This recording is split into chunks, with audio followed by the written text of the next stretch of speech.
Hello and welcome to the All About Ability podcast. This podcast is sponsored by Kyle Financial and Strathclyde House Buyers. Kyle Financial are proud supporters of local communities and specialise in helping you protect what matters most. For your family, your lifestyle and even your income, they have it covered. Kyle Financial are now offering free wills, regardless of whether or not you need any other service. Go check them out on their website, www.kyle-financial.co.uk, or check them out on Facebook, Twitter or even Instagram. Strathclyde House Buyers are a local property solutions company who specialise in helping people sell their property quickly with no fees. If you or anyone you know are looking for a fast, stress-free sale, check them out on their website, www.strathclydehousebuyers.com, on Facebook or on Instagram.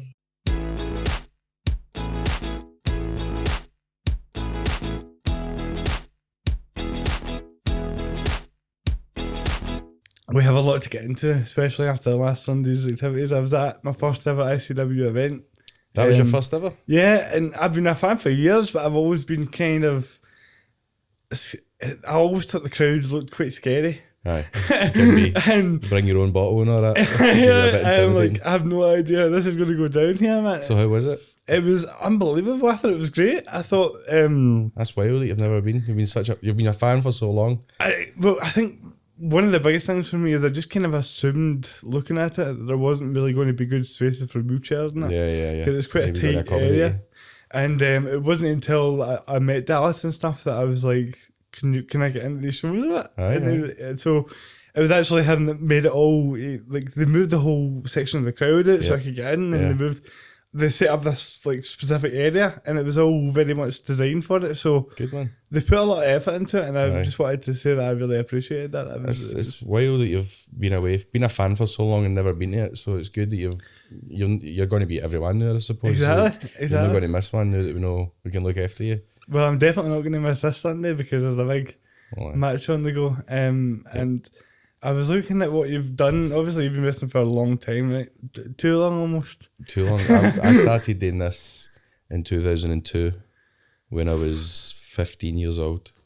I always wanted to be a wrestler and there wasn't anywhere to do it, but as soon as I found my first chance, I found a training school, 15-year-old, and I had my first match in 2003 in a Battle Royal in Barhead.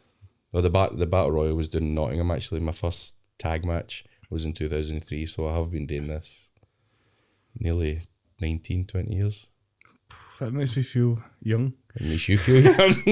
Well, I'm 25, so... Right, well, I've been doing this since you were 5-year-old. That's kind of surreal, isn't it? That is, you're making me feel old. I've always got the same length of beard as you now. I can't believe that. I'm almost proud of myself. See, I can never grow here. Like, I can only ever grow this way, but I wish I had a full beard like you. I just kind of get it. Well, I was like that for years, and then I've almost figured out a way of tricking people. Like, I've got it cut to where it's like faded in. Where it will do it, So I think there's certain ways I could cut it that would look exactly the same as you. Do you know what I mean? I think I'll need to get like Jester and put wee black beard on it, like wee bit of just for men on the cheeks, fill it out a bit.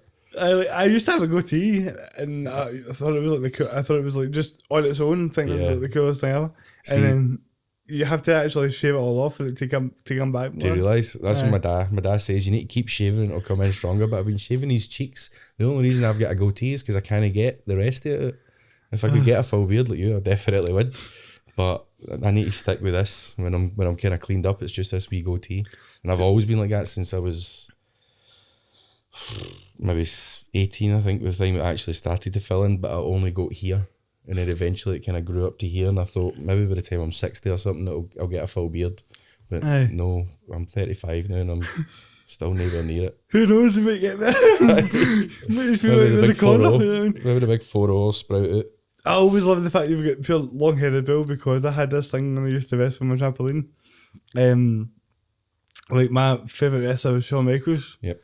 So there was always a part of me that thought to be a wrestler you need to have long hair and you need to flip stuff and all that. It helps, doesn't it? It's super dramatic. Like if somebody punches me in the ring, my hair goes. Yeah, it's like it's like a selling point almost. Aye, it's like, absolutely. It just adds me a drama to it. Whereas you get a couple of times where I've had long hair and I've shaved my head for a Halloween costume one time. I tried to be Ben and I had long hair and I thought, right, I need to take my hair off. I was that kind of whimsical about it, just get rid of it. But when you're in the ring and you're throwing your head about and you can't feel your hair floating about, it's not the same. just not the same effect. So ever since I started growing it again, I think I've been growing this for the last 6 or 7 years now, without cutting it. So God knows how long it is. It just keeps going and going. I keep it all up as much as I can. It's not until I get in the ring that I need to do it. But the worst thing about wrestling with long hair is if you take a deep breath and your hair's here, it goes right down your throat, and then you need to pull it out like spaghetti in the middle of a match, and it's disgusting, and it makes you boke. So every time I wrestle now, I've got my hair tied back at the tap, but then down. So party up front, business up front, party in the back, like a mullet. Except when I have this back, there's less chance of it going in my face. So if I'm in pain, you can see that. But most of all, my hair's not going down my throat and make me nearly dry boke during a match. It's horrible. I would never even thought about that. But you don't consider it. And every time I see somebody, a wrestler that's growing their hair, I say to them, look, you need to watch out for this because it's part of it. And then it's a talking piece with other wrestlers with long hair. Like, does this ever happen to you? He's like, aye, all the time. It's horrible, isn't it? There's nothing you can do about it because you're in there 10 minutes through a match and you're trying to take a deep breath and just, it's making me boke just thinking about it now. You know, when I thought about it today, I never thought we'd be sitting talking about hair. Get my hair braided and pull it out my throat. I just didn't imagine that coming up, you know? There's a lot of things you would expect to talk to me about. See, that's what makes this fun. You can just go anywhere with it. I mean, when Undertaker shaved his hair off, I remember being genuinely heartbroken by it. I was like, why are you doing this, Mark? Mark. It's not supposed to be like this. You've got to phone him, Mark. Why did you cut your hair? Talk to me. I met him in a hotel once and I was so... I didn't get a chance to actually say it to him. I wanted to be like, grow your hair back, mate. It's not the same. It's not the same. But he must have felt that off you because he's grew it back now. The older you get, the harder it is to keep long hair. And there's nothing worse than a guy with long hair with baldy patches. And you're just like, just cut it. Just good idea. I don't understand why people keep the kind of half hair, half bald thing. Aye. Like, the perfect example is Sakib. Just before Fear and Loathing, like, his hair, I'm guessing that one day was luxurious and beautiful, but we had to shave that. We had to put him in a hair versus hair match. We had to get rid of it. And now he looks great. Yeah. Now he looks pure gangster. Like, he looks proper rough. But because that's it, you just look old. I think when you're shaved. When you have that, when you have the kind of half and half thing, you just look like you're like. Because he's a young guy as well. Exactly. As soon as you shaved his head, you're like, oh, he's still got a bit of youth about him. We're talking about this, but I know in the back of my head that my hair is going some point in the near future, so I feel quite bad. Let's get you in a hair versus hair match. I know exactly. Though that's where the flame and tail spot can come in, because it'll just burn my hair off. Just burn my hair. Just singe it off. What's that smell? That's just his hair. Taking extreme spots and all that.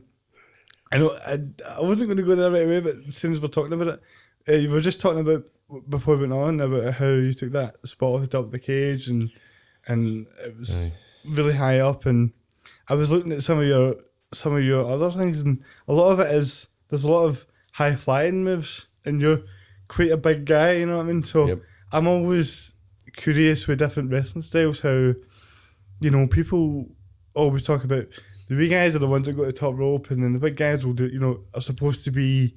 I had the Big Show talking about it once. He was like, you need to be more limited, just less is more type of thing. Just because you can do something doesn't mean you should. Exactly. Yeah. So, like, how difficult is it to actually, first of all, learn to get the athleticism at that size to do moves like that, but also then how do you take that and make sure you're also staying as the sort of big guy intimidating thing without being too overzealous? Yeah, you don't want to be doing it too find the right much. balance between that. Yeah, so I wasn't always this size. When I started, I was 15-year-old and I was stick thin. I was always very active as a kid. I was out playing tag, whatever, Heidi. I was always running about. When I found wrestling, my favourite wrestlers at the time were Shawn Michaels, Jeff Hardy, all these guys that were flying about. So I adopted their moves. I used to use the Swanton as a finish. I still use it. I batted out on Sunday there.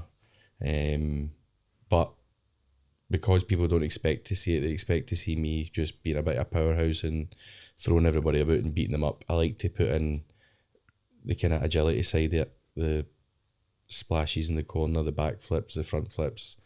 diving out of the top rope. I never lost the ability to do it. Like, I grew up, feel like 16, 17, eventually started putting a bit of size on when I was getting into my early 20s, but I was consistently doing the swanton, consistently doing dives, always trying to make sure my back flips there, so that I think that's what's been the appeal to Wolfgang for a lot of people, is I'm this big 18, 19 stone guy that you don't expect to be jumping about a wrestling ring. And as far as British wrestling and Scottish wrestling goes, I'm one of the bigger guys here. So when you see the biggest guy throwing himself about just as easily as the weakest guy, it can be impressive, I think. But I don't want to do it too much. If I do it all the time, then you're going to expect it from me, and it's not going to mean anything. So I'll do the swanton or I'll do the backflip when you've kind of forgot that I can do it. I was on a trampoline too when I was young. That was how I done my first swanton. Practicing that, trying to do the flip. So it's just something I've carried with me. And there's so many big, powerful wrestlers out there that will just powerbomb you and choke slam you and beat you up. But I've always wanted to be that wee bit different, and that kind of like a blend, kind of like a hybrid between a high flyer and a powerhouse. And I think I'm kind of sitting in there just now. As long as I'm aggressive with everything, and I'm aggressive with my swanton, that's all that matters. I'm not really... I like doing the power stuff and I like doing the agility stuff, but I don't mind if I had to take one of them out, because like you're talking about the Big Show, just because he can do a backflip doesn't mean he has to do a backflip. Leave that for somebody else that maybe needs it. Big Show doesn't need it. Exactly. I mean, talking about, when you first get into it, you want to try the high flying moves all the time, like the swanton and stuff like that. That's every wrestling fan's dream. We're all the same when we start out, and I coach a lot now, and I've got a young guy training with me, and all he wants to do is backflips. And I'm like, I can't just let you do backflips. Like, I need to show you how to wrestle. You want to be a British wrestler, getting taught off British wrestlers. We need to show you our style and our heritage. And your Johnny Saints and all that, they did day flips, they did day the kind of acrobatic stuff, but the stuff that everybody was invested in is your holds and how well you can work a good wrestling hold in a good wrestling match. The Americans call it chain wrestling now, because it all kind of links together, but it's just wrestling. And when William Regal first started it, this was what they done. They grappled and they wrestled, and if maybe there was a wee high spot in there if they had it, but your bread and butter and your fundamentals should all be basics. A good lockup, good footwork, good positioning. All that needs to come into it before. That's proved me out then. Ring awareness, we'll call it for you. Whatever you on the ring. Call it a wheelie or something. Right. Wheel awareness. Wheelie work. You know your wheels are in every aspect of the ring. So you need to build on all that, and eventually all the flips come. Like you need to be fundamentally sound before you can start adding in all the extra bits. Yeah, because I mean it's a dance in it. You want to protect who you're wrestling with, and I think that there's a lot of new wrestlers coming through now on ICW as well. The whole kind of roster sort of changed in the last couple of years, and when you're talking about finding the balance between the high flying moves and the powerhouse, and how it's good to have that in your locker, because if you keep that and you pull out a swanton, people are going to be like, wow, I can't believe he's just done that. This must be important. And I think that there's a lot been made from wrestlers in the past about psychology.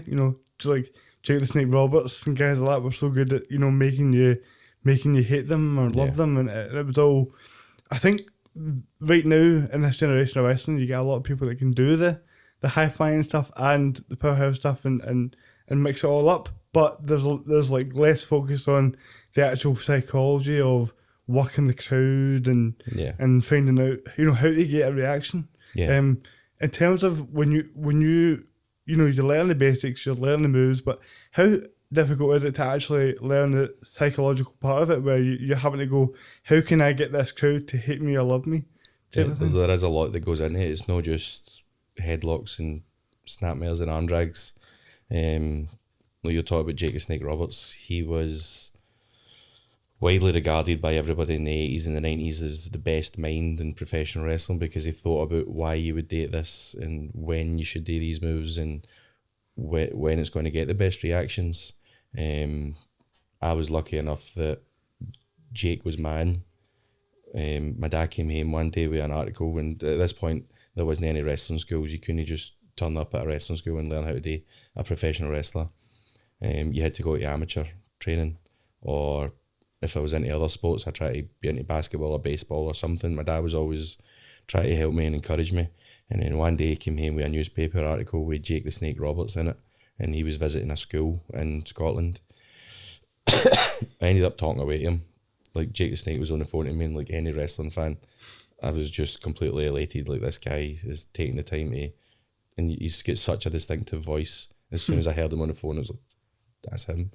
Talking away to him for ages, and he told me about school, and eventually I went to the school and he wasn't there, and we learned how to wrestle, but eventually meet him down the line at another show.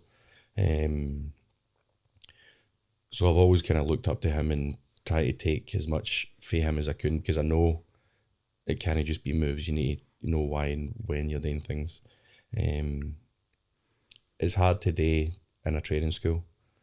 I can explain things to you, but until you go out and do it in front of a wrestling crowd where you're getting that instant feedback and the instant reactions, we can't treat that in a training environment. You just need to get as many reps as possible. So back in 2003, I was wrestling for British Championship Wrestling, and we would get shows maybe every couple of months. Like, my first match was in February, next one was maybe April, and then like maybe October before I get another one. There was few and far between. So it took a long time to really progress because we weren't getting that many shows. Once ICW kicked off and we had SWA and BCW and all these other companies were cropping up, then there was more opportunities to get on shows and get in front of crowds and try things to see what gets a reaction and try and work on the psychology and the reasoning behind everything, rather than just staying climbing up the rope, hit a swanton. It needs to be for the best reaction, you know what I mean? Like, there's no point in doing anything unless these guys in the crowd are going to give us a reaction for us. A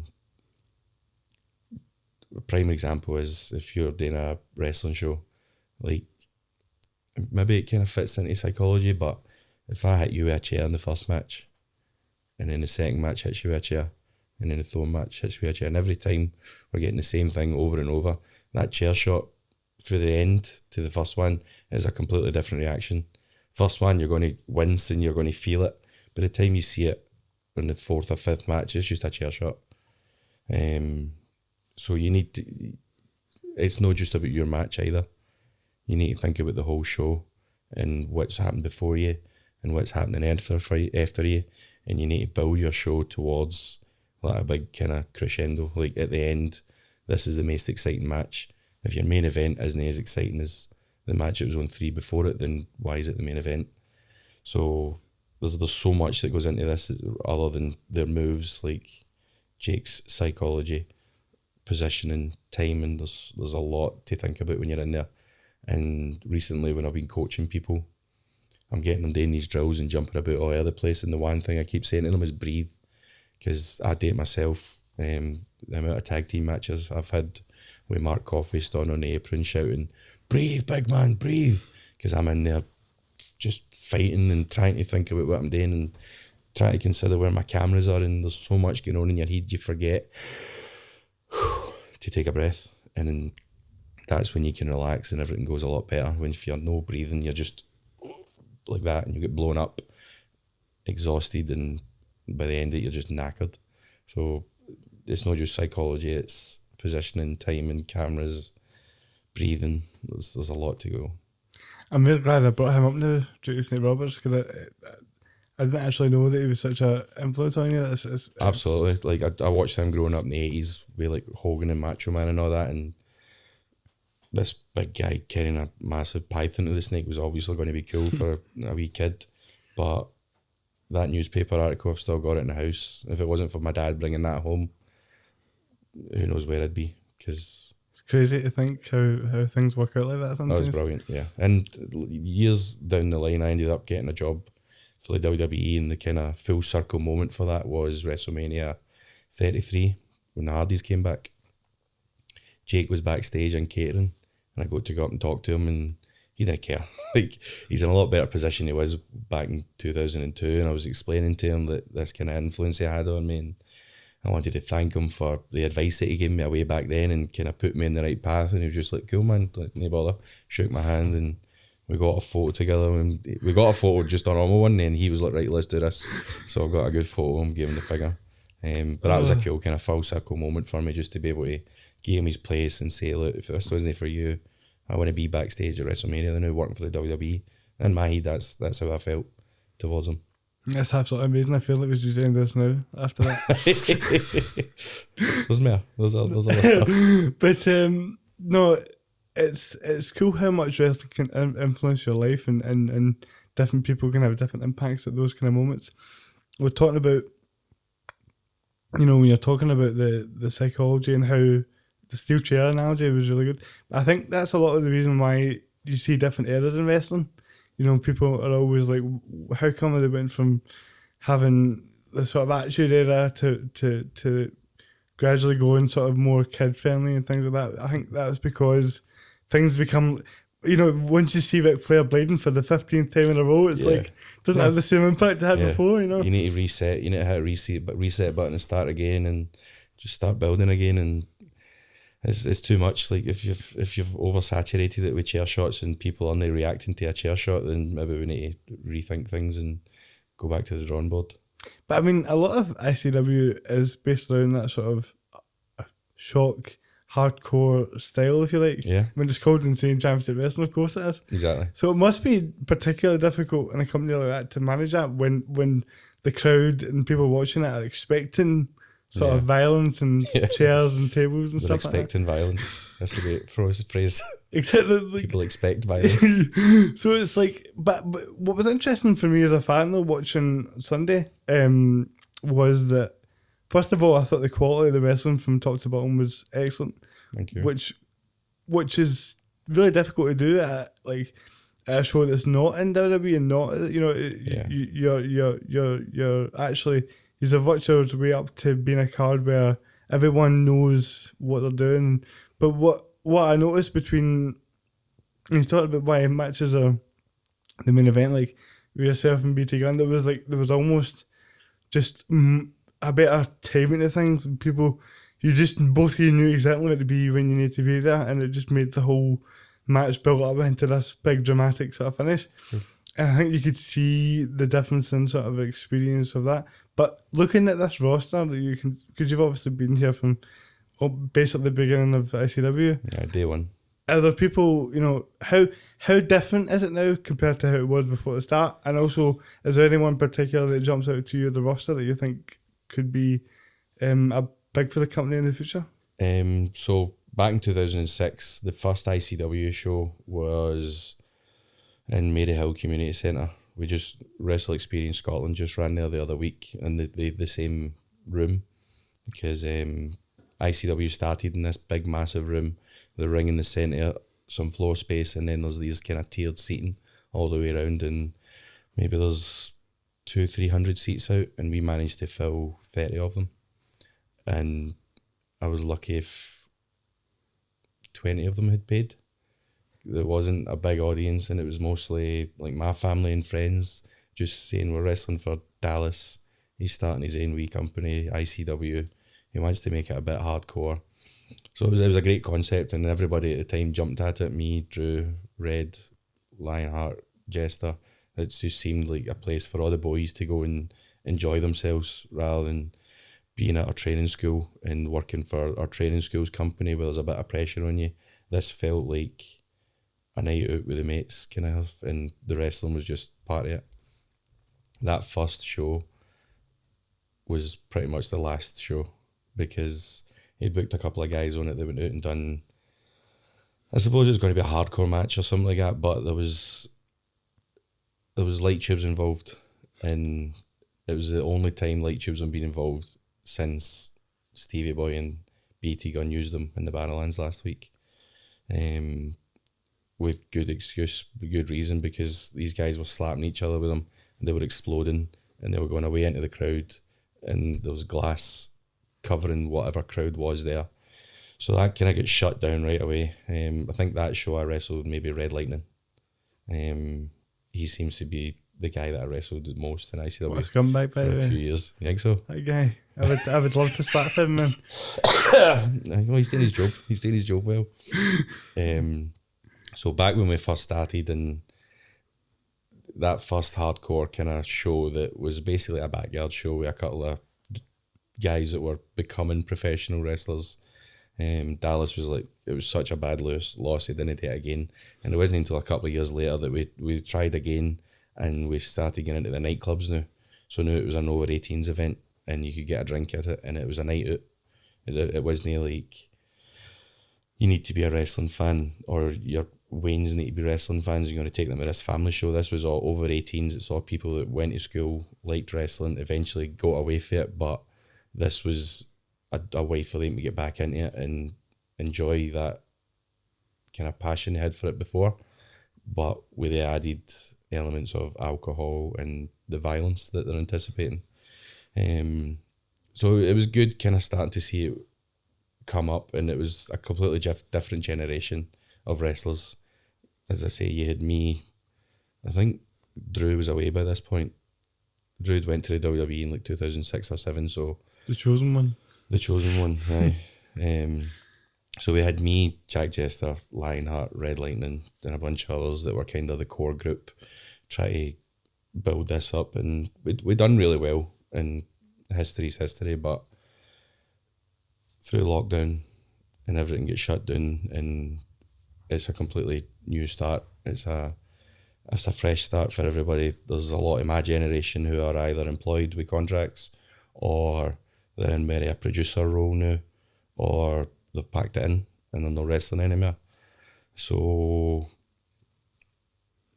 2014 we opened up the Glasgow Pro Wrestling Asylum. Since then we've been able to produce guys like Leighton Buzzard, Molly Spartan, Kez Evans, Ravy Davy, The Purge, like all these guys that have came for that first batch in 2014 are now starting to make a name for themselves. And on top of that, you get more guys coming through. So I've, all through these lockdown tapes, the ones that you came to,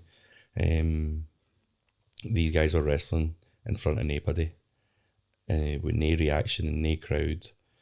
Andy Wilde and Leighton Buzzard actually done a Iron Man match for an hour in front of nobody, and still held people's interest through the camera, because I watched it on the WWE Network. I've been keeping a close eye on everything that's been happening, watching this new crop coming through, like your Sakibs, your Luke Kairos, who's a guy that's used to training Bathgate, came to us and knew he's getting a platform to show off his skills. The one in particular that I've got an eye on, and I've always kind of gave a helping hand to, is Kez Evans, and it's mad that it's full circle now that he is the ICW World Heavyweight Champion, and I'm going to challenge him on Sunday. Whereas I think his first appearance in ICW was against me in a show called Futurama, and it was in the Asylum, and this was in 2015, maybe 16. It might be on YouTube. It's probably on the ICW network, but if you go and watch that, and that Kez Evans then to this Kez Evans now, he'd full of potential and he was really talented, but it's a completely different guy now. He's got a completely different attitude. He's nearly twice the size he was back then. He can give me a run for my money as far as power goes. So I always knew he was going to be good, and it's kind of bittersweet seeing him become the ICW World Heavyweight Champion. It's just how he's done it and how he's went about business that I've kind of not been happy with, especially what he done to my cousin last week. It was just out of order. Yeah, I mean, I was there, and there was a lot of people who I can tell you, there was the whole crowd. We came out. I've never seen a group of people be so hysterical about if PT Gunn was okay. They love him, man. Like I was standing backstage as he was making his entrance, and as soon as he came through that curtain, the adoration that the ICW crowd have for BT Gunn is second to none. No one gets a reaction like him. They're genuinely invested in him. whether he's a good guy or a bad guy or whatever he's doing, they love to cheer him. And for Kez to do what he done just puts Kez right up here on my hit list. And the hit list of all the ICW Mafia, I just want to see him get his ass handed to him. Well, I'm assuming everyone's assuming that you didn't know when you put him through the table that he'd been hit by the chair and Kez came in. You didn't know that. Kez was getting all of that after it. Yeah. And then BT hit me with a super kick and I fell out the ring. And this was obviously Kez's chance to jump in. And he must have jumped to me or something, because when I was doing, I couldn't see him. And I didn't notice him until I put BT through the table, try to win. I got the win, and it wasn't until afterwards that I seen Kez standing there. And I knew he was up to something. They don't call him dastardly for nothing. He's not going to be standing there for nothing. And I put 2 and 2 together. And I've went and watched it back now. Like, somebody showed me a tape of what happened. I'll see him Sunday. Well, you've been ICW World Heavyweight Champion before, and you've won every belt there is to win. Really, you've done everything. I mean, you've in Scotland, in Scotland. I mean, you've done everything you could pretty much do. People would say, and a lot of people might look at this, cynical wrestling fans, and say Wolfgang's coming back to put people over and kind of pass the torch, so to speak. Yep. But from your point of view, is it more about the fact that this is now personal and you want to beat him up, or is it? It is the title. The title's secondary to me. I've been champion before. Kez is champion just now, and there's a wee bit of pride that I've got for him. But he's gone about it all wrong. He's going to get his ass handed to him. Like, let's be honest. My job on Sunday is to show up and put, like my wife would say, is put him in his place. There's been so many people tweeting me and messaging me on Instagram and everything, saying you need to batter him. That's what they want to see. And if I can do that and take a title, then I think I'm in a good position to lead this company into 2022 and help everybody come up to my level. Whereas Kez is just wanting to hold everybody down, and he wants the gold, and he doesn't want anybody else to get anywhere near him. And I'm here to teach him a lesson. I mean, if that doesn't hit you up for Sunday, I don't know what will. I mean, I think everybody in the crowd, me as well, wants to see Kez get smashed. I think his reaction when he comes out is something that you don't often see people, like the bad guys with as much heat as he's got. Yeah. And he's done really well in that aspect. But I believe it's because that's actually how he appears to be. It seems like this isn't necessarily all in character. He seems like It's real. Really comfortable with I don't know where that smoker voice just came from that, but really comfortable with like the fact that he's a dick and he likes being a dick. He's not out there to get any fans. He's not out there to get applauded or nothing. Everything he does is geared towards making you dislike him, and that's what a good villain does. There's a lot of people in this that will tell you're the bad guy, you're the good guy, but the bad guy still wants to go out and sell t-shirts and put yourself over, and it doesn't matter what the rest of the show is. I just want to look after me. Kez, we've taught him well. Like, he's always had a good head on his shoulders. He's always had the ability, but he's always known that it's not just what you can do in the ring. It's can you draw people in, whether it's through a microphone or your character.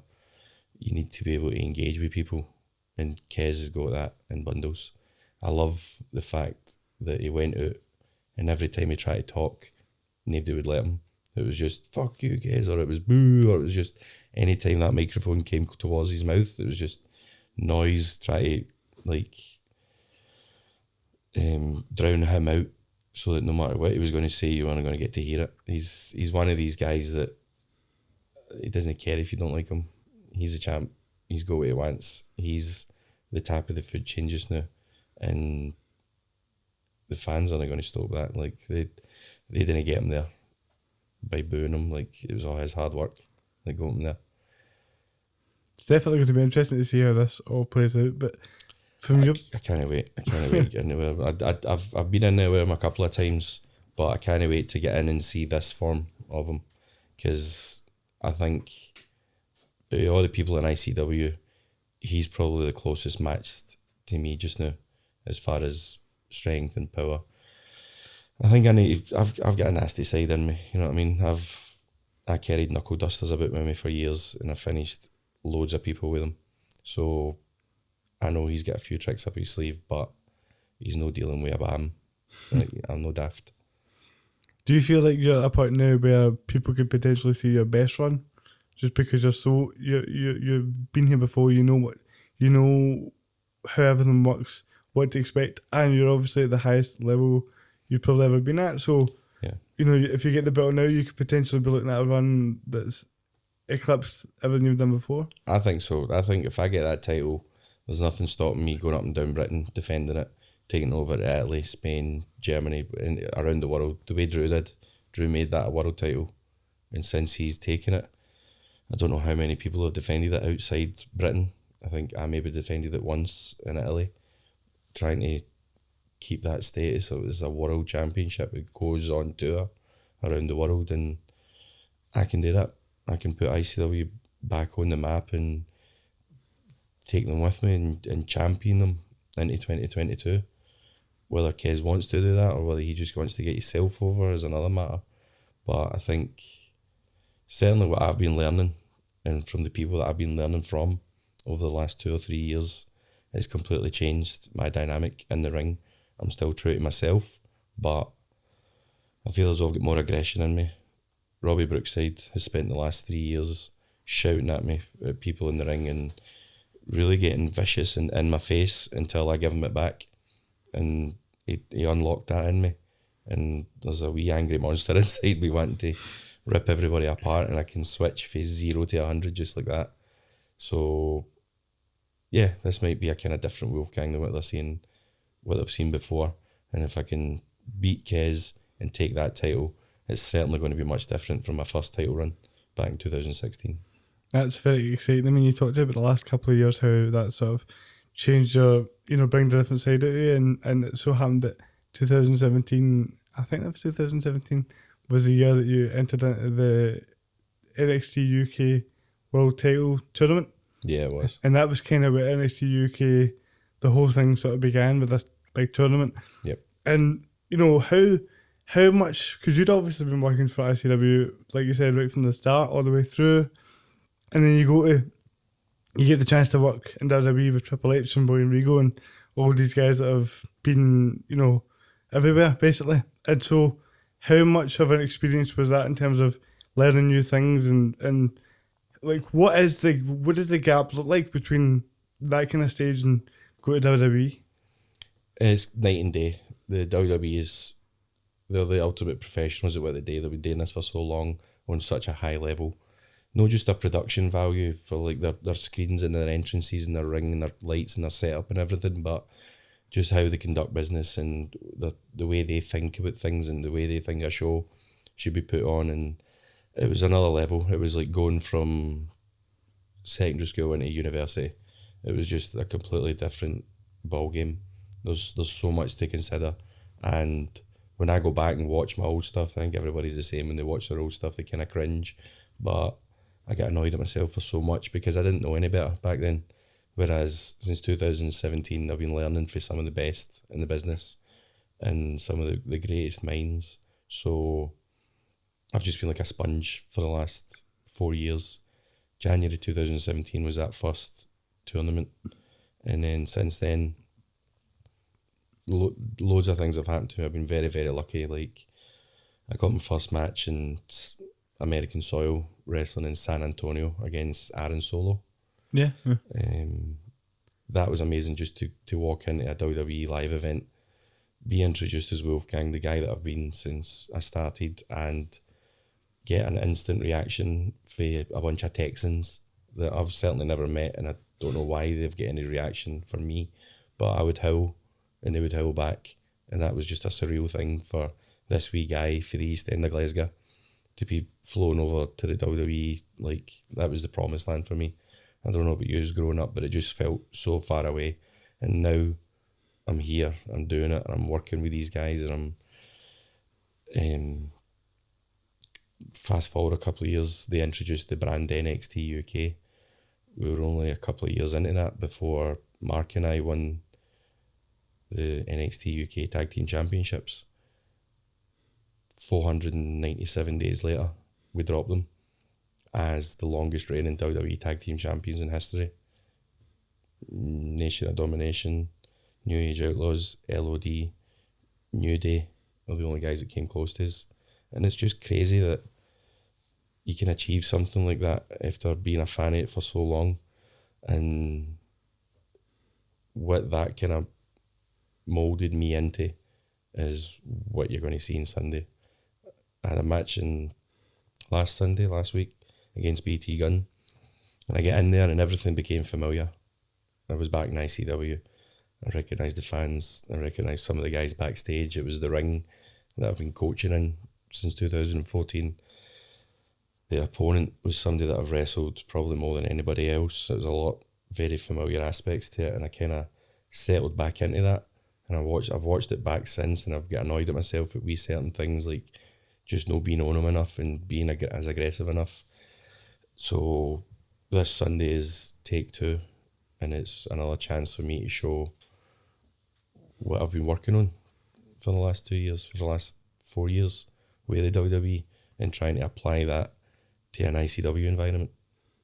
Well, like you say, it's going to be, this is sounds like you don't want to be Kez Evans Sunday anyway, that's for sure. I don't think you ever want to be Kez Evans. And it comes full circle. I mean, like, you get a chance to show, I mean, if you're looking at this match the way it is now, what you're describing then is actually knowing this guy and seeing him come up, and now it's all kind of got into this sort of really personal feud, if you like, because of what's happened to BT Gunn, and how, I mean, that match with the two of you I thought was excellent.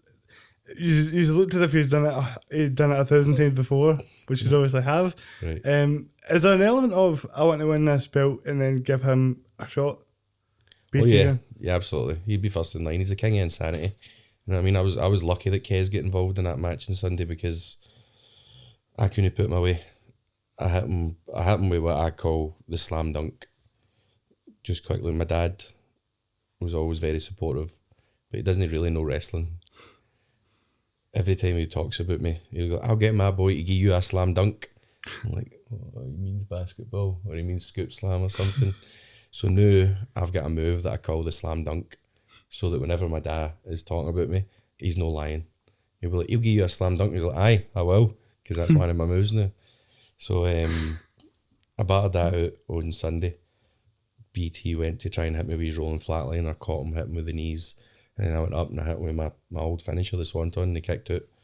Normal people don't kick out of that, but maybe it was a wee bit stupid of me to think that it was going to be enough to beat him after everything he went through 2 weeks ago at the Barras. He had spikes in his head. They slit each other open from head to toe with light tubes. There was barbed wire, and all this stuff is very, very violent, and there's nothing fake about it all. It's, you either do it or you don't. And BT Gunn and Stevie went out there, and I said it on Sunday, but it was probably the most insane match I've seen in ICW. So if it wasn't for Kez coming out, I don't think I'd have been able to beat BT Gunn after just claiming the king of insanity. And probably he was a wee bit banged up 2 weeks prior. He's only just done the Barrowlands, and then he needs to go in against me. So I kind of need to thank Kez, I suppose, because he came out and helped me win the match. But I wish it was just up to me and BT, and we could have got a legit winner. So now, because BT's out of commission for a wee while, it's down to me to go and teach Kez a lesson and give him wit for getting his nose in my business. Well, I mean, like I said, I'm listening to you just now. I'm getting lost in it, because I'm thinking, man, that would be a bad place to be if you're Kez Evans right now. I'll be there Sunday, and there was something he actually said that really struck me, because I've been watching wrestling since I was a kid, right? And not a lot of things at this point catch me off guard when people say things. But there was something he said. He said it was the three of you in the ring before the main event had happened. Yep. And talking about how he was going to put BT Gunn in a wheelchair. Yep. And like, it was interesting because I part of me was like, I think BT gun in a wheelchair could probably still beat him up, to be fair. Great chops, definitely. Exactly. But it's like, it was the first time in years when I was like pissed off at what somebody had said. I was like, that's a bit of a bastard comment for him there. But is that the wrestling fan in you being pissed off because you're getting worked? Or is that you as a person being genuinely upset? That's a good question. I mean, I don't think I would be upset about the idea of somebody saying it about a wheelchair. I think it's more the notion that I couldn't batter up Kes Evans. Do you know what I mean? Like, Right, come on, I'm in a wheelchair, but I can still beat you up. But I don't think I can't beat you up. Do you know what I mean? I get you. Aye. And so it's like, but it's like they sort of, like, I understand it from the wrestling point of view of, obviously, you wouldn't want to put somebody in a wheelchair if they're not in a wheelchair. But it's a perception of it. It's a perception of the word wheelchair and how, oh my God, that would be so terrible if he was in a wheelchair. Aye, You're like, I get you. Aye. He'd be totally fine. He'd just be rolling a bit. He could totally do that same insanity match with the same weapons and that. Just couldn't move as much. Do you know what I mean? But so that's another reason for me to stick one in Kez's chin for you then. Exactly. But like, whenever you're sitting, I'll be like, this one's for you. Exactly. I'll be right there. I'll be looking for that. Good. But no, he that's the thing as well, is if you put him in a wheelchair, we can have a wheelchair match. And all of a sudden, there you go. Right, cool. That's how you do it. Because then actually watching, I think that's what made the end of the show have such a big impact, though, because he actually did something where everybody's thinking, has he just put BT Gunn in the wheelchair? Yeah. And there was real genuine worry coming out of there was the place that there was people phoning BT's missus, like on our mobile, to say, is BT okay? There was people that were at the show that were that concerned they had to phone his missus to actually find out what was going on, if he was making a recovery. I think BT's been on social media to kind of, I don't know if he spoke about it, but he's mentioned it since. I don't think we'll see him for a while. Well, it'll be interesting to see when that comes back around, I'm sure. Sure, have plenty to do there. But I just wanted to mention that because it was just something that I thought was you don't hear it often as well. Like I've never jarring for you. I don't because that's the thing, is I think the best thing that I've experienced in wrestling was when Kurt Angle had that run in the wheelchair as the general manager. Right, aye. I was like, this is what I'm talking about. They're talking to me. This is shows for me to. If he can do that, I can do it. Do you know what I mean? Absolutely. So it was interesting to get something actually kind of personal in that way. But that's cool. I'm very much expecting a very physical match from what you're saying, and I think it will be definitely one to. If there's tickets still available, I would urge people to go and check this out, man. Thank you. It should be one to. Physical is the least it's going to be. It's going to be physical and then some. It's going to be very tough at that. I was, the gap between the ring and the sort of barricade. Yep. There was so many times on Sunday where I thought, are people going to end up hitting the crowd yet? Especially if somebody went down a dive. Yep. And you're thinking, he's just going to dive at the crowd. There's a risk involved going to an ICW show. Like, no just for the wrestlers, for the people in the audience. It's just, there's a very strong chance. I used to throw people from the ring over the top rope, over that gap, and over the guardrail into the crowd. And whether you caught them or not was up to you. But I'm throwing a body at you. So you either get out of the way when you see it coming or brace for impact. That's my. I mean, it's interesting how much of a kind of community the crowd is in a way. The crowd seem to all. It absolutely is, and there's some wrestling fans, ICW fans specifically, that have been with us since the beginning, or for years and years. They're just loyal, supportive, and it's great because it is a big community, and it's one of the rare things where everybody's welcome. I don't want to go into this, but I got away from football and Celtic and Rangers and all that because depending on what team you support, if you grow up in the East End of Glasgow, you're going to get bricks thrown at you, and I've had bricks thrown at me. So that was enough for me to go, football's no for me if it's got all that stuff in it. Wrestling, that's for me, and that's for everybody. And it doesn't matter where you came from, what you're into, you'll always be accepted in professional wrestling. And I think that's what's special about ICW, is it's a bit cliche to say family, but it feels like a big community. It feels like we're all here to support each other and see each other do well, and you want to see your Leighton Buzzers and your Kes Emmons and all that succeed because you're kind of part of their story. And if they move on and achieve greatness, then you were there and beginning to help that. And we kind of get that without the loyal ICW fans coming into that freezing cold asylum every week and supporting the guys that are following their dreams. Like, there were wee guys at one point wanting to be professional wrestlers like Stone Cold and Shawn Michaels, and we're all building towards that. You touched on how much it's very inclusive now, and how, you know, there's a big need for sort of diversity, and how different everyone is on the roster. But I had Chris Toole on. Yep. A wee while ago. I can't actually remember how long ago now it was, but he was great, and somebody that I've looked up to for a long time as well. But he was talking about how, you know, I think there's a bigger need for personalities. Yeah. And that kind of side of it. Yeah. And he does that really well. Yeah. But do you think, because something we spoke about was the idea that now that that's sort of the world we live in, of this sort of inclusive, diverse sort of thing, are we more in a place now to see people with disabilities in these companies doing these things? Absolutely. Like, there's nothing stopping anyone. It's just your own ability. I run a training school in the East End of Glasgow. If you want to come try it at any point, just see what you can do. I'll be down there in the morning, mate. You kidding? Honestly, like, there's nothing stopping you. And ICW is a professional company. They're not going to put you in a scenario where you're not confident and capable of doing what you're doing. But if you're confident and capable, then there's nothing stopping Dallas booking somebody for ICW, or Scott Reed deciding, I want to use this character. There's nothing stopping Andy.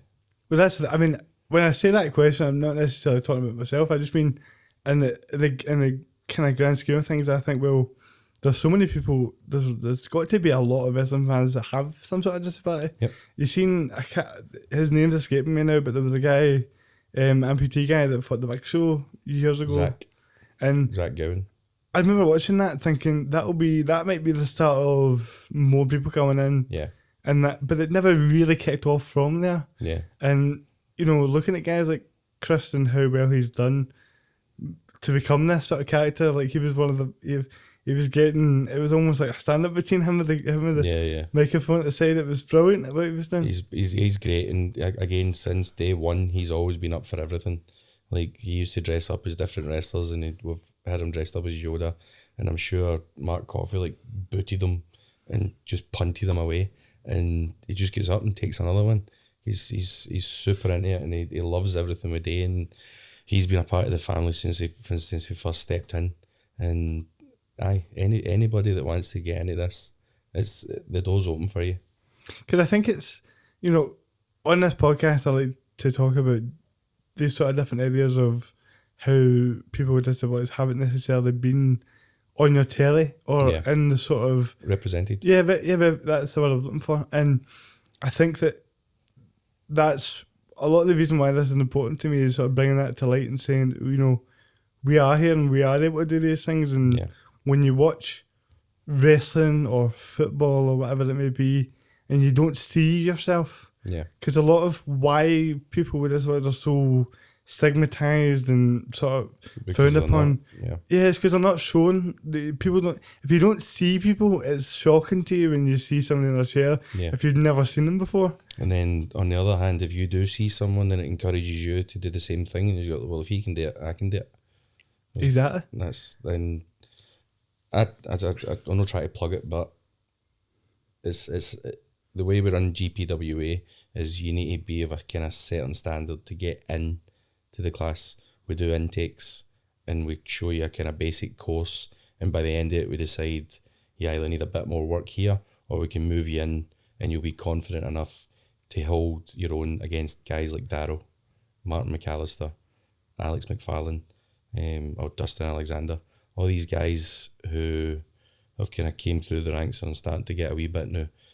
If we put you in with them, you're just going to be like a deer in the headlights, and you'll just feel overwhelmed with everything. Whereas these intakes kind of prepare you for that, so that when you go in, you've got enough knowledge and enough confidence that you can hold your own against a Darrow, or even if you're in there with a Leighton Buzzard who's just super experienced compared to them. I run Iron Girders Gym, and we offer personal coaching training for anybody that wants to try it. I'm trying to get a wrestle fit thing going, which in my head is along the lines of like a boxing class or an MMA fitness class. Anybody that's ever enjoyed professional wrestling that wants to get in it, that doesn't necessarily need to take bumps and throw themselves about a wrestling ring. There's loads of things we can do, elements of professional wrestling that will keep you fit and give you a wee taste of what it's like to train like a professional wrestler. I think that the cardio and stuff like that is something that people don't. It's very underestimated. Yeah, By the people outside of it. it's mad. Like it's there's so much involved. Like I was saying before, you're not just doing wrestling moves. I need to do wrestling moves so that I'm not hitting them this way, and you can see everything I'm doing. So positioning comes into it, timing comes into it, and if you're thinking about all that, you're not thinking about breathing, and it's hard enough to have wind for 15 minutes or 20 minutes of solid work without having to go and be knackered and take a breath. So there is a lot of conditioning involved. When I'm coaching folk, we're running the ropes, we're doing brookside shuffles, skiffling in the ring. You need to be super active, because if you go 15 minutes into a match and by the end of it you're knackered and I'm expecting you to pick me up and tombstone me, it's not going to happen. Or if it does happen, it's probably going to be unsafe. So you need that conditioning for 15 minutes, 20 minutes solid work. How different is it, when you were coming up training to be a wrestler all those years ago to now training folk? You keep saying all these years ago as if I'm like 60 or something. Well, I think you're a wolf, aren't you? So you could be like That could be a 100. bottle. You know what I mean? You could be like, I think that you are actually your whole you're like actually half wolf. So really, Aye, you could be I'll take that. you could be any age. Right, as soon as that You could be 200 years old for I'm all more I youthful know. again. Otherwise, The fountain of youth and all you that. gave the game away now. You're going to find all photos. That's of me what in you call breaking the kayfabe, right? yeah. I don't even know what I was saying there now, but wait. We were talking about the bloody. When I first started, how it's different to now. Yeah. So, because a lot of wrestlers I spoke to, I've spoke about how difficult, how grueling, when you first get into wrestling, how it was all very much. They're going to give you everything you can take, and if you can't take it, you just See you leave. later, yeah. How different is that from then to now? Training folk? It's a completely different mindset, and it's no something that I necessarily want to get away from. There's changes to be made, and we could be doing things better than what they were when we first started out. But I think you still need discipline, and there's still certain aspects of that training that you need to keep going and to survive in this. And you can't be soft in this game, because it is a tough game, and if you're not got the right attitude about it, or if if your training's been too easy and then you come up a bit of a stumble and you just disappear, then the training we went through built character. And I say we went through, the generations before us had it worse than what we had. It was a completely closed door. If you wanted in the game, you need to really, really try, and you would take an absolute beating every time you went to training. And if you came back, that's when the show's okay, he kind of wants it. He wants to do this. So although we had it hard, it wasn't necessarily as bad as what the generation before us had it. When we first started, we trained on dense judo mats, like 6 by 4 feet or something. We had them on kind of like a floor like this. It was in a post office recreation room. The guy that we trained with worked for the post office, had access to this room. There was like a pool table, a TV, a bunch of lockers for them getting changed, and then these dense, thick judo mats. As I say thick, I mean they're just a couple of inches thick. And we would take bumps on them, flat back bumps, front bumps, flip bumps, just constantly throwing our bodies and crashing onto these mats. Our coach would hit us with suplexes, vertical suplexes, power bombs, and we'd be up there and taking proper bumps onto these wee mats. And a couple of times he got a couple of his mates in that we just assumed had more experience, so we're like, okay, we'll listen to whatever you're doing. They would pick us up and scoop slam us, or they'd be suplexing us, and it would just be like they were just punishing us for no reason. We weren't learning anything other than how to take a beating, and not necessarily a safe beating. one guy would snap us, like flip us over our heads, sit us up, and then kick us in the back as hard as he could, like a spinal tap. And we had to line up and take this. And again, I don't know what we were supposed to learn from it other than just taking abuse. Yeah. So when we first opened GPWA in 2014, it used to be that you could just show up and pay £10, and no matter how much experience you had, you got to join in training. If they had a ring, you were lucky. If not, then you were just on mats. If it was a good day and it was guys at the kind of same experience, fair enough. But if someone's just showed up on day one and they need to learn forward roll, backward roll, then sometimes you'd be responsible to go and show them, even though you're paying to train. There was a lot of dodgy stuff going on that just wouldn't fly now because we've changed it. In 2014, we decided, right, this is how we're going to run things. If you want to get into this training school, you need to sit this course, no matter what experience level you are. If you've been wrestling all over Britain, we still need to show you how we do it so that when we move on to the class, everybody's the same. And that's how we've continued to do it since then. The 8-week block has now turned into like 3 sets at 8 weeks, because in the first week we were asking someone to stand and do a front flip and land on their back, which is a big ask for people that have never done anything like this. Maybe you've stood in the side of a swimming pool, maybe you've tried it on grass, but very rarely in a situation where you would just go bang onto a hard floor. So we simplified it and turned it into 3 blocks. The training that I offer in Iron Girdler's gym is very basic, fundamental stuff. You'll learn how to run the ropes, you'll learn how to roll, you'll learn how to bump.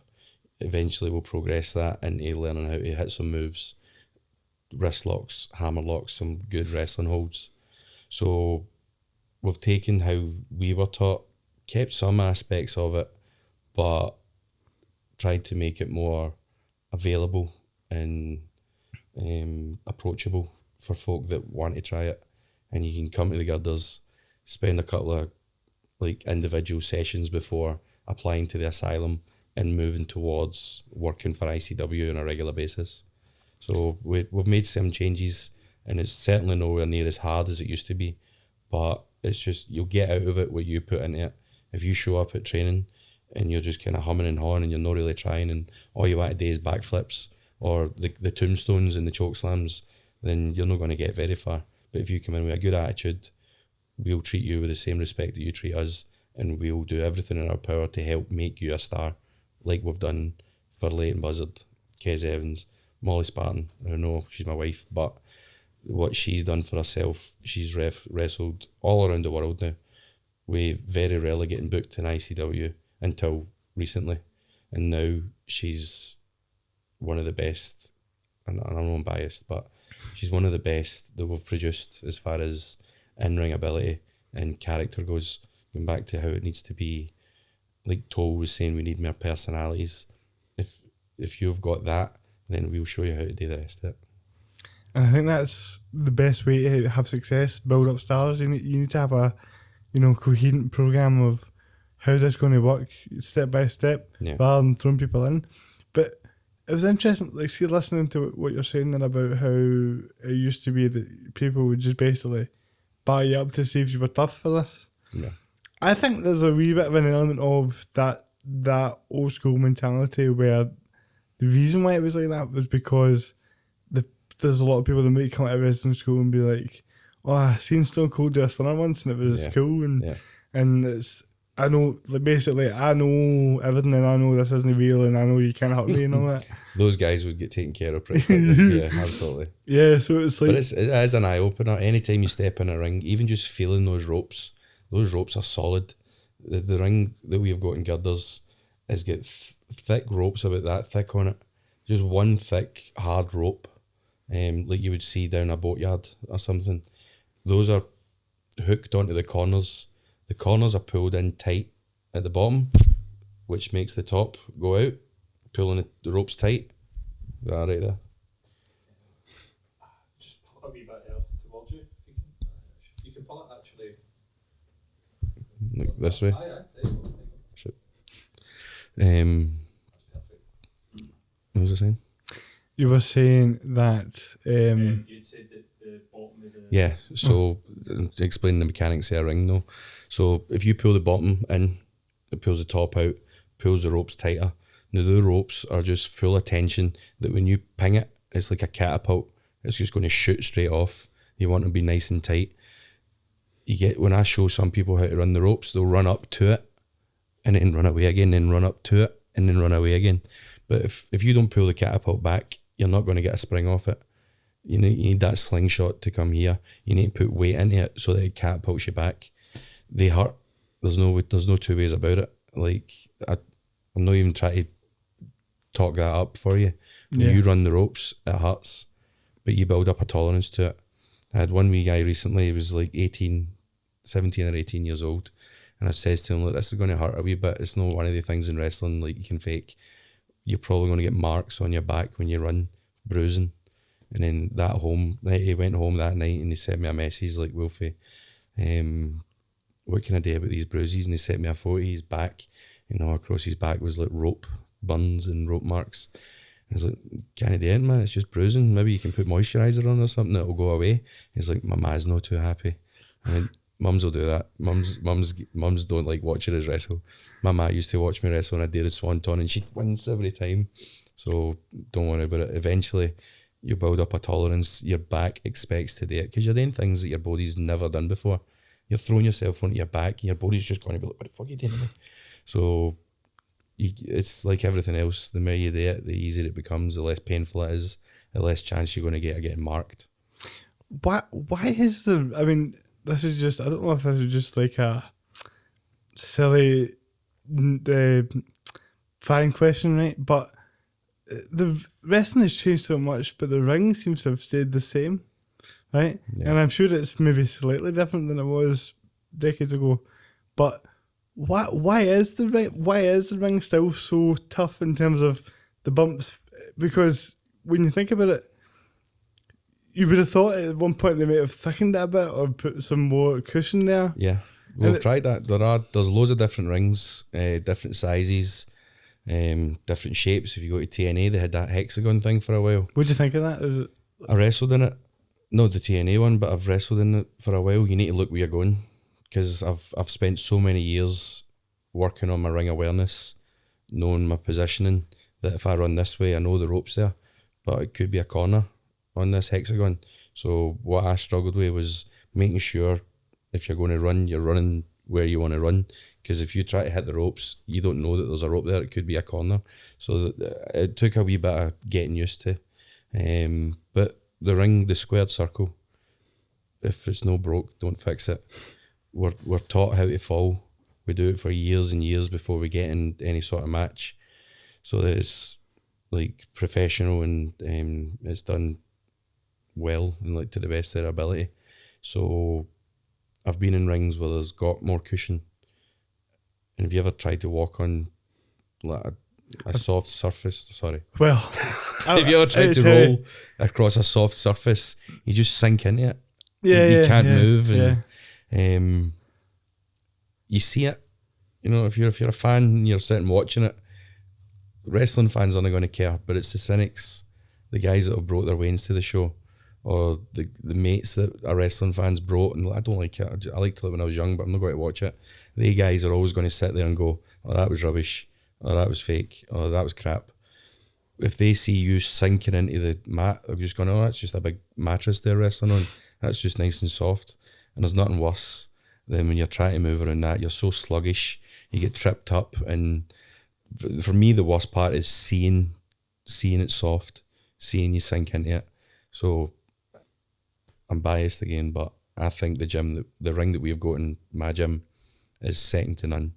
The frame on it is pretty standard, but the boards on it, the padding on it, you stand in my ring and it's thick padding, dense, and you're not going to sink into it. But I get a wee bit of a reputation, actually. My ring's pretty rough. Like, there's folk that come to my ring, train and wrestle, and then they'll go to the asylum and they're like, oh, this is nice. This is a nice change, rather than the girders one, which can be quite rough. But if you do it properly, and if you bump properly and you move properly, then it's all safe, and you feel it. but it doesn't hurt you. I don't think it hurts you. I think you just feel it. So I think the actual shape, the structure, they've played around with different densities of padding maybe, but and different kind of ropes. But for the most part, we don't want to make it like a soft kind of playhouse. And it needs to be as close to a boxing ring, I suppose, is what we can get. We're going to put some padding on it because we're throwing each other on it so much, so often, that if you land even kind of funny on it, you can hurt an elbow, a shoulder, wrist, whatever. There's so many things that can go wrong that you need your workplace to be perfect and pristine. And when you're walking around, there's no little holes or dips. You kind of need to make sure your environment is as safe as possible for everything we're about to do. I mean, I can totally understand. Like, I'd never really thought about that sort of thinking in things, so it makes sense. Yeah. But see, being at the show as well, like, you know, it's hard to when you hear the impact of when somebody it's a flat back kind of bump and stuff like that. There's you can have the most cynical person in the crowd say that this isn't real, that isn't real. But when you hear that, you hear that, you know that's not padding they're following. It's not normal. It's wood, you know what I mean? Like it's just so odd to be throwing your body into these positions and hurting yourself a little bit. And the more you do it, the easier it gets. But you're going to hurt every time. And that ring is just steel, wood, and a little bit of carpet. The one in the asylum is your 4 beams, your 4 posts, metal beams going between them to make a square, and then metal beams going along the way, and then wood sitting on top of that. So every time you hit that, it's just wood banging into metal. And we've got a little bit of carpet on top of it to kind of cushion it, but the impact is still there. And that's why we spend so many years practicing these things, because when you're in a live show environment or a live event, you've got so much going on, you've got so much to think about, like I was saying before, about breathing, positioning and everything, that when fatigue starts in and you don't have your technique down, then accidents happen and things go wrong. So you need to make sure that you're up to scratch with everything you're doing, and we're throwing ourselves onto these boards as safely as possible. I mean, it keeps it as real as possible. Like, it keeps you kind of lost in the sort of moment and believing, you know, your disbelief of what's actually happening. I think with it, if you do add in the padding, and the reason why it hasn't necessarily changed too much, like you've just said, that it's a case of keeping people being able to be like, oh, didn't seem good? Did he land the wrong way there? Yeah. You know, is somebody really hurt? Is he really hurt something there? Yeah, you need that, and there's always a risk of that anything can go wrong in any scenario. And it's normally the simple things that things go wrong in. When I first started it, there was a mate down south who buckled his knee by getting his opponent in the corner and putting his foot up on his neck to like choke him, and this knee buckled underneath him. And it's always daft stuff like that goes wrong. It's never your shooting stars or your tombstones or your choke slams. It's always just moving the wrong way, or not stretched enough, or not warmed up properly. And there's a big risk involved in everything we do. Well, the good thing for me is my legs can't get much worse, so we should be all right. You just fling them and beat people up Exactly, with them. like, you know, somebody could just keep smashing my legs with a steel chair, and like, You're like, no. I mean, to be fair, I feel like every time I say that, there's definitely people out there that are like, you can't feel his legs. I can feel my legs. Yeah. I'm not paralysed. It's cerebral palsy, because I get DMs every day being like, what is your condition? So Right. just want to clarify that there. But If they attack you with a kendo stick, you've got to sell it. exactly, Right. exactly. And I think I would probably be a bit of a bitch, so I'd be like, I Don't do it again. I wouldn't be selling it. It'd be real life. Like, Try I'd to be- get in the ring. Like, people watch him, this guy is selling this really, really well. I think he I'm may not be, selling. Give me an ambulance. he's a natural drink in the St. Roberts. Like, but there's a lot to. We keep getting sidetracked there. Like, I lose my track of thought. But we're talking about the actual ring. We've been through that, and there's an element of the podcast I like to kind of switching gears a wee bit. When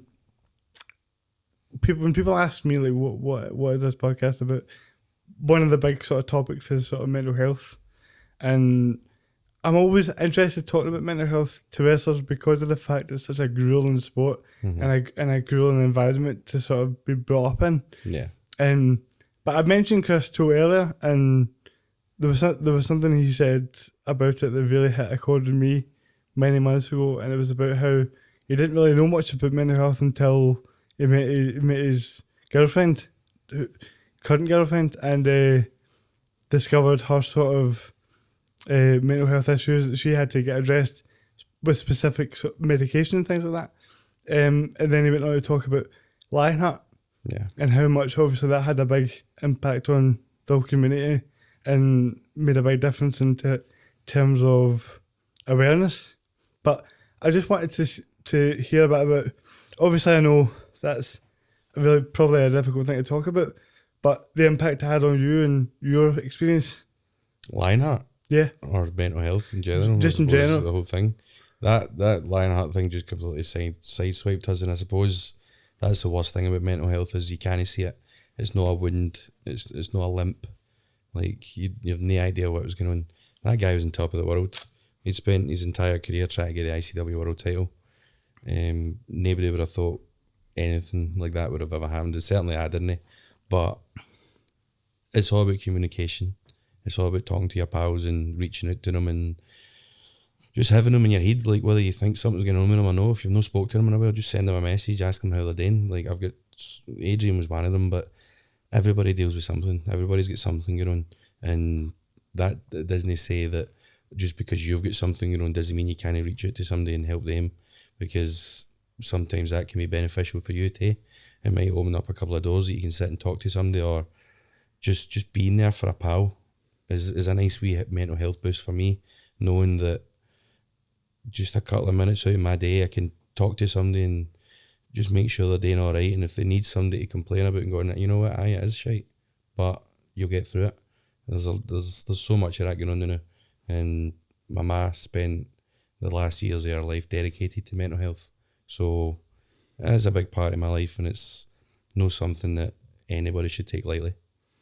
Not at all. And when you say about how he dreamed of being the ICW World Champion, one of the first things that came in my head there was thinking about what Tyson Fury had said when he won when he won the world title, how he'd been dreaming of that his whole life and he got it, and then from there he had a really sort of depressive episode. Yeah, I suppose I've been lucky enough to not really have too many bad episodes, but for the most part, you think getting this money, getting this shiny thing, getting this job, or you think like achieving something or like getting more things is going to fill that void. Like Tyson Fury was like a world champion, like top of the world, probably raking it in, making millions, but it doesn't make you happy. I'm sure Robin Williams touched on it too. Like you're chasing it so much, and you can be in the limelight and you can be like one of the most popular people in the world, but there's no substance to that, and unless you're truly happy inside or content with your life, or if there's always something at the back of your head nagging you, it doesn't matter if you're world champion or I don't know, fastest runner in the world, or whatever aspect it is, it's, that kind of thing isn't going to guarantee you happiness. You need to make sure up here and in here are alright before you start putting on the material stuff on it. Yeah, I mean, I completely agree. I mean, I think that when people say let's talk about things, and there's this sort of big campaign to be more open about things, but it seems sort of baselined in the sense of nobody's actually asking the questions that like to dig in. You know, if you're asking somebody if they're alright and they say, you can go a bit further than that, dig a wee bit deeper than you that. need to prod. You know, because for me, even like in recent times, I've not been doing very well. But I think in the past, I think I would be more, don't tell anyone this. Like just keep on going and keep your head, you know, and don't say anything. Mm-hmm. But I think it ends up building up, and that small thing that you were upset about is now like the worst thing in the world, and your mind is now kind of convinced you that you're in this horrible state, and it's it's a difficult thing because it's hard to say how you feel about things. It's hard to say. Definitely, because the Yeah. immediate response is, "I am fine, I am all right," and you don't want to open up, especially like. I suppose like the good thing about a therapist is you've got time dedicated to that, and you're going to go away and you talk to it. But if your mate just kind of crops up on a message saying how you doing, you're probably not going to want to go into it because you're thinking, I don't want to bother them. But I don't know, maybe it's the way I've been thinking recently is be open to everybody, because if they see you being open, then maybe they'll be open to you, and maybe it'll help them, and they can talk through things. And then the same for you. Like there's nothing, like you say, if you bottle it up, it gets worse and worse and worse, and it just grows into, and it manifests itself in different aspects of your life. And before you know it, everything's fucked up. But if you can just address wee things and wee steps at a time, and one day at a time, eventually you'll look back and you go, no, I'm all right. Completely agree. And you know, when you think about everyone that talks about saying these things, but there's not enough emphasis on the other person listening. And actually, you know, everybody really wants to tell their story, even in a podcast. Obviously, I love telling my story. I love hearing other people's stories. Yeah. But the art of actually taking in what somebody's saying and listening to how they are, you know, taking in how they're coming across and what the sort of vibe you're getting is important in that conversation. Yeah. And there's just been a lot that I've seen on social media the past few days about mental health and stuff, so I wanted to just kind of talk about it. But I mean, for me, I think the biggest thing is that sort of helped me out of my most recent sort of bad time, which is more recent than probably I would care to admit, would be that I think we're all made of different experiences, we're all made of different things that have happened to us in our lives, and certain things have made you feel a certain way. And for me, it's about looking at that and going, what can I do to make the way that I felt or the experience that I went through different for the next person? Yeah. And that's what kind of helps light a spark in me, so to speak. Even just being the ICW show at the weekend, part of me is like, I've got this sort of mad idea in my head of doing all these things and doing a podcast and making football teams and doing something in wrestling just to show people that it can be done. Yeah. And that once you find that sort of thing of what, you know, the saying, be the difference, be the change that you want to see. It's a very real thing. I think it's kind of a big part of your purpose in life of figuring out what it is that's going to make you want to get out of bed. Yeah. And want to push to do something, you know. Exactly. You need to find something that makes you happy and throw yourself into it. Like for me, it's professional wrestling. I eat, sleep every day. Professional wrestling. I wake up and I'm on YouTube wrestling. If I'm on my phone, I'm normally looking through wrestling stuff, either my old stuff or stuff I used to watch when I was younger, or modern stuff, either around the world or in the asylum. I just completely invest myself in that. And to your point, like if you don't champion it, then who's gonna? And if you just sit and wait for somebody to do it, then everybody's waiting. There's nothing stopping anybody being the one that steps forward and goes, I can help you, or I'm going to lead by example. And once people start seeing that, it encourages other people to do it. And going back to about listening to folk, like you need to care about each other. And I'm not saying I can't force you to do it, but the ones that you do care about, you need to reach out to them, you need to listen to them and take in what they're saying, and not just following a math. And if somebody does reach out to you that you maybe not spoke to in a while, take that as a sign as they're looking for somebody to talk to, and respond to them accordingly. Give them the time of day if you can. And if it's no, we're okay right now, let me phone you back in like 20 minutes or something. Like, just be there for each other. Exactly. I mean, there's too many, you know, there's nothing more disheartening than when you're struggling and you come to somebody and you tell them, and their sort of feedback is like, well, I was through this and I dealt with this, so, you know. Maybe you should try this. Yeah, it's like, if somebody's telling you that, they're not telling you to hear about your. No, they don't want you to fix it.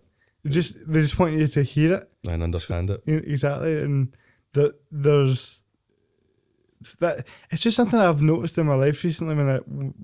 Whenever I've been struggling, or whenever somebody else has been struggling. The best time that I've given advice, or the best sort of person I've had to lean on, it would be the people that would be either the people that will listen, or times where I've been open enough to actually be like, I'm in the moment, I'm not on my phone, I'm not thinking of anything else, I'm listening to what you're saying and try to take it in. Yeah.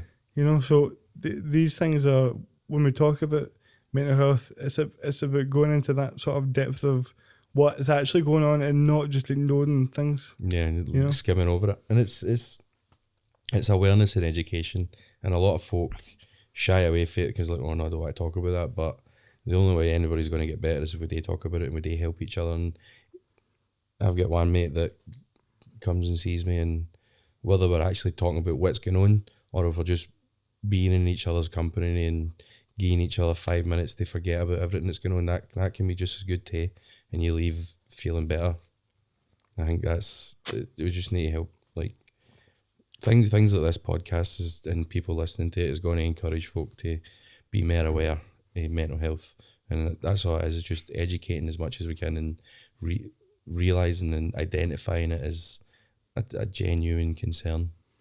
Well, I'm really glad we got to talk about that, because I think people can take a lot from that, and I know that I make a point of trying to talk about it sometimes in the podcast. Sometimes we don't entirely touch on it, but you know, recently I've just been thinking about it a lot and seeing a lot of different things that are not necessarily what I would want if I was going through those things. So, you know, it's just important to really, especially, you know, for yourself, you're talking about this podcast, which is necessary, but for yourself as well, like, there's a lot of people that look up to you and look up to what you've achieved, and are big fans of Wolfgang, so to know that Wolfgang is human.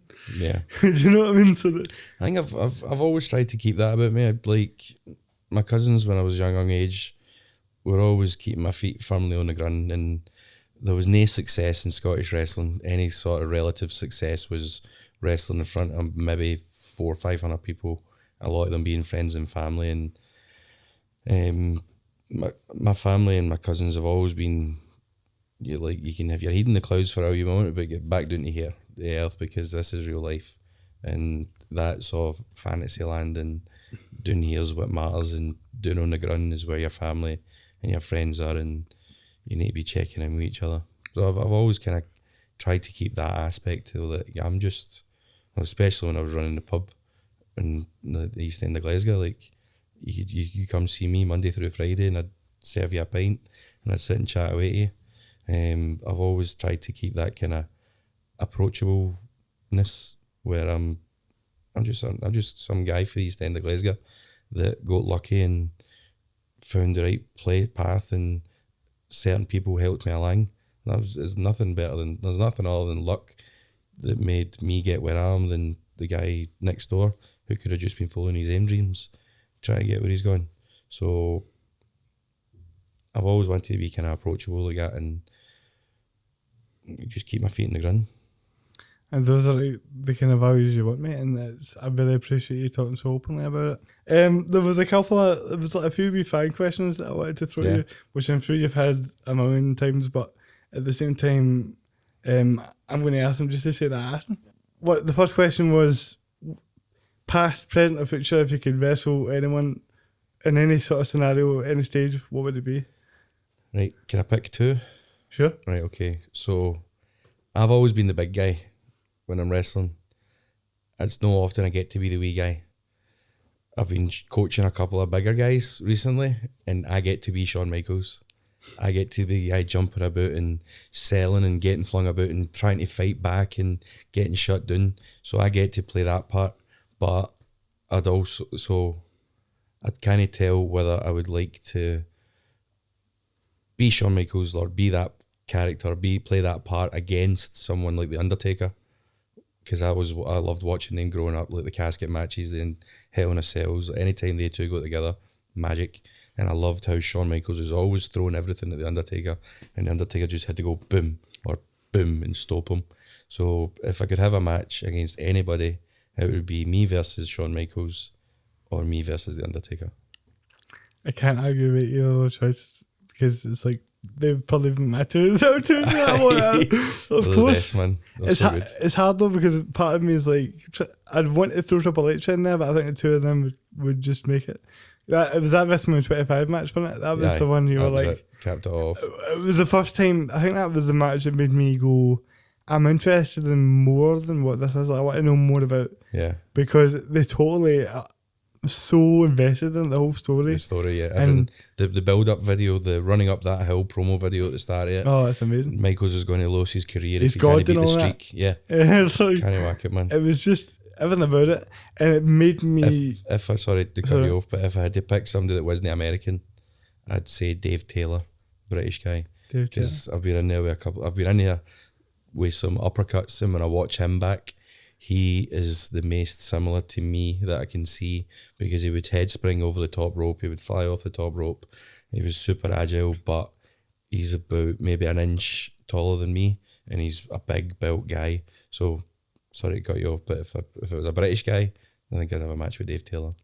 Now, who knows, maybe we can make that happen. Send him the clip and see what he says. Well, I think he still wrestles. He done a match last year. He's like 60 something. But if we could sort that out, definitely. You seen? I might win. What was that? There was a older tag team that came back for like a one-off appearance once. Was it? The Nasty Boys. They came back. It was AEW. They came back in, but they were like 60 odd years old, and I think it was the Rock and Roll Express. Yeah. Couldn't believe that when I seen them, and I was like, "What are they doing here?" They still go. Incredible. But yeah, no, that pretty much in terms of answers that I would have gave, that's exactly what I would have said as well. So I can't argue with that. What's the hardest move to take, and worst bump you've had? The sorest thing I ever done, the sorest thing that's happened to me. In fact, actually, right. So the worst injury I've had is BT Gunn super kicked me and fractured my face. He hit me 3 times, and on the third one, all in here cracked. And when I would blow my nose, I thought it was filling up with blood, but my face would inflate with air. When I was trying to get the blood out, I was blowing, and there must have been a wee gap. The air was coming through and filling up my cheek. So I kind of still deal with that, and the wife says I snore a lot now. But one time when I was young, we had the ring in a low setting, and we were in a kind of, it was like a community hall. The roof was probably about there. When I stood in the ring, I could touch it, and for some reason I thought it'd be a good idea to try a backflip off the second rope. I crashed into the roof and came down on my head, and I felt as though I cracked a rib, and I rolled out the ring to catch a breath. Came back in, tagged my partner, and he finished the match. So I've been lucky enough to not really have that many injuries, but those two are the ones that stand out, is getting super kicked in the face and fracturing my face, and then backflipping into the ceiling. I mean, even listening to that, I'm thinking, that was rough. Must have been pretty rough. Right. I can still feel the face is still there. It's still a bit of an issue. Well, listen, this has been really fun for me as a fan, but also just getting to, having actually seen you wrestle first. You're so much more chilled out here than you are in the ring. So this is why I'm called Wolfgang. I got my name because when I get in the ring, I'm a different person. I become this metamorphosis, like you say. Like I could be Wolfgang. I could be 100 years old. Eddie Wolfgang Munster. Do you remember the TV show The Munsters? Yeah. The boy in that was Eddie Wolfgang Munster, and he was a werewolf. When the wolf came out, the moon came out, he kind of morphed into this. So I felt as though when I get in the ring, I morph into this different person. So that's why I call myself Wolfgang. I thought that it's cool to hear that origin story, but I thought that had this idea that you were going to. You've got a very sort of calming personality about you. It's all very chilled out. But when you having seen that on Sunday, I thought I was expecting something really intense. Start growling and howling. Like it's going to be like. Do you ever watch that podcast with Joe Rogan and Mike Tyson? Yep. Where it's like you can see this sort of feed and Joe Rogan does. That's not what I was expecting. So part of me was like, I can't tell whether this is going to be good or he's going to end up putting me through this chair here. You know, you'd probably want that if you go through a thriving table. I tell you, I will go through a flaming table. You will see that one day. I believe you. I want the world to know. They will see me go through. And also, don't panic because I'll just be smiling the whole way through it. Aye, it was I'll be... your own flames. Did you see Cody last week go through the flaming Yeah, table? it with was his crazy. Man. legs and his arms still on fire. See, what's funny is that I remember coming at that podcast and being like, that was great, I said, but I think I said to my brother, I was like, I wish I hadn't said flaming though, fire. Why did I mention the fire? Right. I could have mentioned I could have just mentioned Table. the table and all that and not Table's mentioned the fine. fire, but the fire, just put it over the top, didn't it? Yeah. I just But you're went too saying it far. now. You put it out the world. Exactly. MD listening's going to be disappointed if it's not on fire. But because we spoke about like how earlier on how less is more, right? And I'm saying that I think that being in a wheelchair could be like a sort of cheap, easy way to get the crowd Yeah, I get you. invested in what's going on. If you come out and beat up somebody that's in a wheelchair, you look like a scumbag. Yep. But but then also if somebody in a wheelchair does something to somebody else, it's like, wow, I can't believe he done that. Do you know what I mean? So it's almost like an advantage, I think, You in get some a buy, ways. don't you? To You get a better reaction than what I would get if I'd done it. This is the sort of logic I've been telling myself for the past 10 years. Of it. Aye, It's aye. like it's okay. It totally makes sense. Like, and I think it worked, man. I think it worked, but the thing is, as well, is I was watching some of these guys cut promos, and I was like, "Give me 5 minutes. Just give me 5 minutes. I'm ready for this moment. I'm ready for this." But I was speaking to Bungard about that. He was excellent, I thought, as well. Aye. The show. He was really good. He was as far as a debut goes, they don't get better than that. Yeah, it was. The both of them were great, and I think Jason is somebody that I've been really impressed by. I think he'll be. Aye. I think He he'll could be do really well. He could. I'd be surprised if he wasn't eventually one of the the top guy kind of thing. Oh, aye, he's super determined, totally driven towards his Terrible goals. gimmick though, enough, but Hate it. it's just one of those Kinda things. got Isn't it? Kinda got it But all. listen, this has been a lot of fun, and I really appreciate it at the time. And Thank you very much. I've enjoyed and myself. I hope that I speak for everybody when I say that. I hope that come Sunday night, Kid Evans is in a wheelchair just like me. You'll be very welcome if I get that. So I'll try my best. on behalf of BT Gunn and every wheelchair user, I hope you beat his arse up, man. I'm gonna like it's gonna happen.